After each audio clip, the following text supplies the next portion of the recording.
විශ්වවිද්‍යාල කොල්ලෝ වෙන අර්ථකථන දීලා තියෙනවා. මට ඒක ඉස්සලා කියන්න බැරි වුණා. දැන් ඒක මම කියන්න. මෙන්න මෙහෙම කියනවා. පෙර දිනයක මා පෙම් කළ යුවතුව රටකජු විකුණනවා. එහෙම කියලා නම් තියන්නේ නැහැ. ඊළඟ පද පෙළිය මෙහෙම ලියනවා. මගේම ලියුමක රටකජු පොතලා ආයෙත් මට දෙනවා. ලියුම බලන්නද රටකජු කන්නද හිත දැන් ලත වෙනවා. මගේම ලියුමක් මොනව බලන්නද මම රටකජු කනවා. ඉතින් ඔහොම පොල්ලෝ තව නව අර්ථකථන දීලා තියෙනවා. තව ඒවා තියෙනවා. තවත් තියෙනවා. මෙහෙමත් කියලා තියෙනවා. පෙර දිනයක මා පෙම් කළ හැතිරිය. පෙර දිනයක මා පෙම් කළ හැතිරිය තව කෙනෙක් දක්කනවා. එහෙම කියලා මගේම කලිසම ගජේට ඇඳගෙන උගේ වගේ. ඔන්න ඔහොමත් කොල්ලෝ ලියලා තියෙනවා. ඔය කොල්ලොම තමයි ලියලා තියෙන්නේ විශ්වවිද්‍යාල ඩෙස්ක් පුටුවල. මේක මම නිතර කියන එකක් තමයි.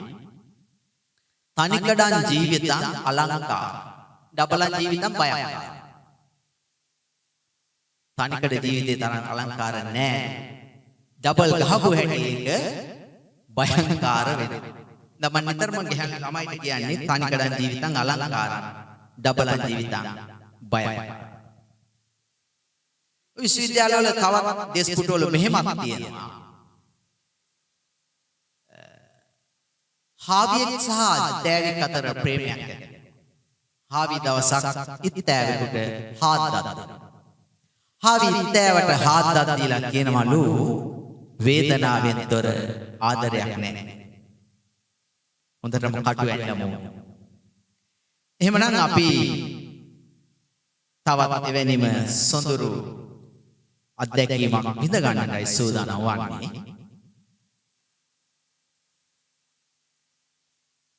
සම්මතය සහ අසම්මතය ගැන බොහොම උජාරුවට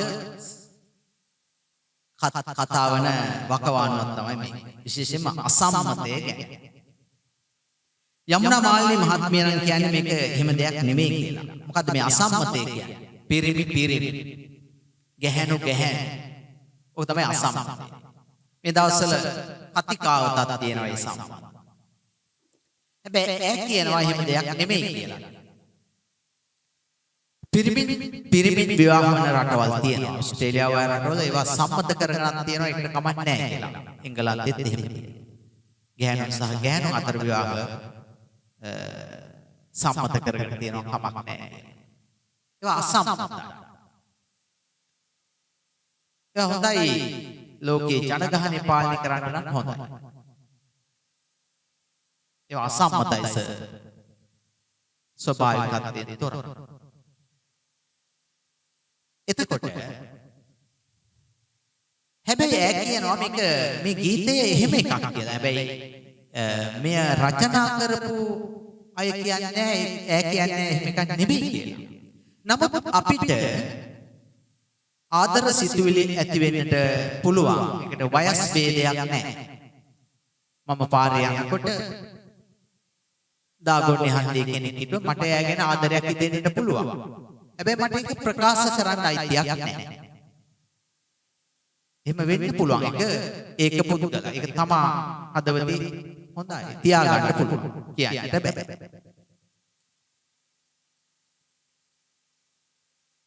ගැහණු අයටත් එහෙම ඇති වෙන්න පුළුවන්. එතකොට එහෙම දෙයක් ගැන තමයි මෙතන එහෙම මේ ගීතයෙන් පවසන්නේ. ගහක මල් පිපිලා පිපෙන්නේ ඇයිද නොදන්නේ. හිතක මල් පිපිලා පිපෙන්නේ ඇයිද නොදන්නේ. නුඹට සිත බැඳි කිමෙයි මා තාම නොදන්නේ. නුඹට සිත බැඳි කාරණේ මම තාම සොයන්නේ. අසම්මත ප්‍රේමයක් පිළිබඳ පවසනවා. හැබැයි ගැහණු පිරිමි නෙමෙයි.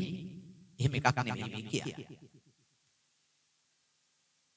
වැලි කතරේ වැලි කැට හිරුට පෙම්බැඳ ඇතත් ලෝදහමින්. අපි දන්නවා වැලි කතරට ආදරය කරන්නේ හිරුයි. හිරු තදින් වැලි කතර සිප ගන්න. ඒක තමයි සම්මතය. ඒක තමයි අපි දන්නේ ඇත්ත. හැබැයි මේ වැලි කතරට පොද වැස්සක් වැටුනොත් ඒ පොද වැස්සට වැලි කතර ආදරය කරන්න පුළුවන්. ඒක තමයි අසම්මතය. සොඳුරු වැස්සට දැවෙන කතරක් ආදරේ පණමි. හැබැයි බැරි වෙලාවත් වැහි පොදයක් ගියොත් ඒ වැහි පොදේට ආදරේ කරන්නට පුළුවන් මේ වැලි කතර. ඒක තමයි අසම්මතය. හැබැයි අපි දන්නේ නැත්te වැලි කතරට ආදරේ කරන්න ඕනෙම හිරු කියන එක විතරයි. හැබැයි අහරිම වෙන්නත් පුළුවන්. ඊළඟට ලොවට නොපෙනෙන අරුම සෙනෙහස ඒ වගේ මනරම් කරන බැරි දහන. එහෙනම් මම අර කිව්වේ අපිට ඕනේ නම් වෙන කෙනෙකුට ආදරේ කරන්න පුළුවන්. අල්ලපු ගෙදර කෙනෙකුට, අපේ පාසලේ ගුරුතුමියෙකුට, දැරිවියකට අපිට ආදරේ කරන්න පුළුවන්. හැබැයි ඒක අපිට ප්‍රකාශයෙන්පත් කරන්න අයිතියක් නැහැ. එතකොට අපි අපේ වැදි ලක්ෂණ, ගෝත්‍රික ලක්ෂණ තමයි එතන විද්‍යමාන වන්නේ. එහෙම වෙච්ච තැනත් ඕන තරම් තියෙනවා. ඊළඟට ඔහු මෙහෙම කියනවා. සතට සදහට සෙනේ පෑමුත් උදුල තරු කැටයක්. අපි දන්නවා හඳ වටේටම තියෙන තරු. සඳ තරු වලට ආදරය කරනවා. තරු සඳට ආදරය කරනවා. හැබැයි මේ සඳ සහ තරු බබලන්නේ වෙන කෙනෙක් නිසා. ඒ හිරු සඳට සඳ තරු වලට පෙම් බැඳීම ඒක සම්මතයක්. ඒක සම්මත ප්‍රේමය. අපි දන්න දේ. හැබැයි හිරුට පෙම් බැඳී එකද තරුවක් සිටිය නොහැකි දෙයක්. ඔය තරු අතර එක තරුවක් හිරුට පෙම් බඳින්න පුළුවන්. ඒ වෙන මොන තරුවද? ඒක තමයි හිරුත් එක්ක නැගෙන පහන් තරු. හිරුත් එක්ක බැස යන ඉර බඩත.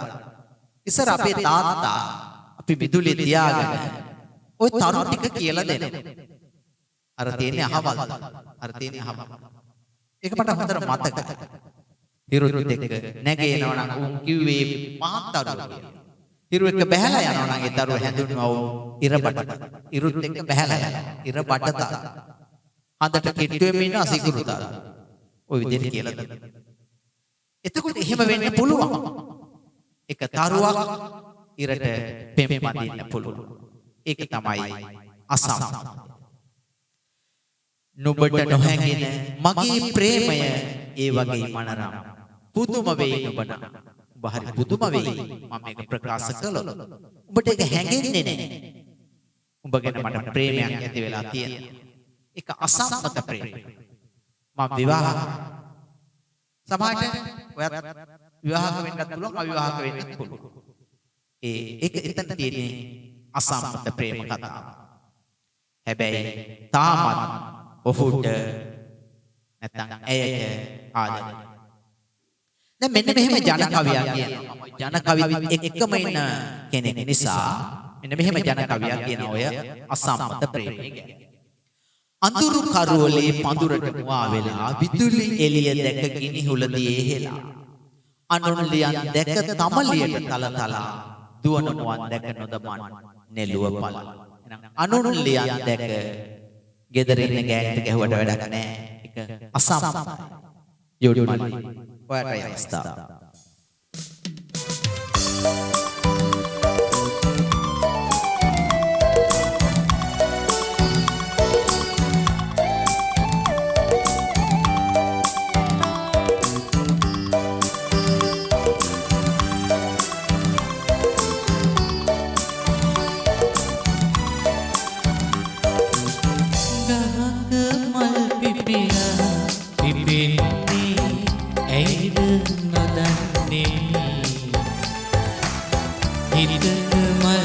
පිපිලා පිපෙන්නේ ඇයිද නොදන්නේ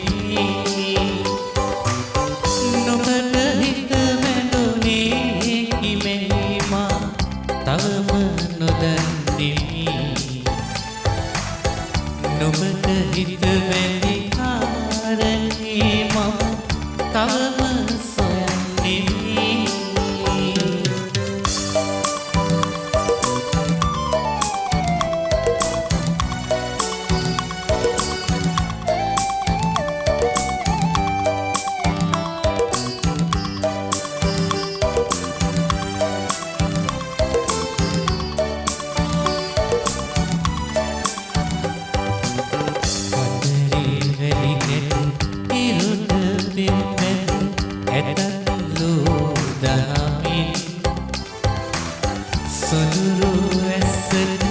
දැනෙන කතරක් ආදරේ පනමෙන් ලොවට නොපෙනෙන අරුම සෙනෙහස ඒ වගේ මනරම් කරනු බැරි තහනම් ගහක මල් පිපිලා පිපෙන්නේ ඇයිද නොදන්නේ හිතක මල් පිපිලා පිපෙන්නේ ඇයිද නොදන්නේ